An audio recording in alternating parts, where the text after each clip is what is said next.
کیا کیٹو کینسر سے بچاؤ اور علاج میں استعمال ہوتا ہے؟ نئی ریسرچ کے مطابق کیٹوجینک ڈائٹ یا کیٹو ڈائٹ کینسر سے پریونشن میں اور اس کی ٹریٹمنٹ میں بہت ہی فائدہ مند ہے، کیونکہ کینسر سیل جو ہوتا ہے وہ شوگر کو اپنی فیول کے طور پہ برن کرتا ہے،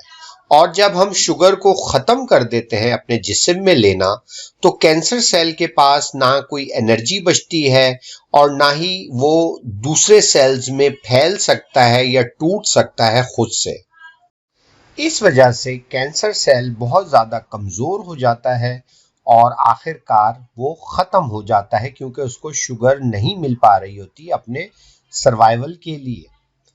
کسی بھی کینسر ڈیولپمنٹ سے پہلے عمومی طور پر سیل جو ہے اپنے آپ کو ختم کر لیتا ہے تاکہ وہ کینسر کو بڑھنے سے روک سکے۔ یہ صرف اسی صورت میں ہوتا ہے جب ہم کیٹوجینک ڈائٹ کرتے ہیں یا شوگر کی کوانٹٹی اپنے جسم میں انتہائی کم کر دیتے ہیں۔ کیٹو ڈائٹ کرنے کی وجہ سے کینسر کے سیل نہ ہی دوسرے صحت مند سیلوں کو کینسر لگا پاتے ہیں اور نہ ہی کینسر کے سیل فردر سیل میں ڈیوائیڈ ہوتے ہیں۔ اور ایک نئی اسٹڈی کے مطابق ہمیں یہ پتا چلا ہے کہ جب چوہوں کو کیٹوجینک ڈائٹ کرائی گئی اور ان کو گلوکوز کی بہت زیادہ کوانٹٹی کو ریسٹرکٹ کیا گیا، تو ان کے جو لنگ کے کینسر سیل تھے وہ ختم ہو گئے اور ان کا کینسر صحیح ہو گیا۔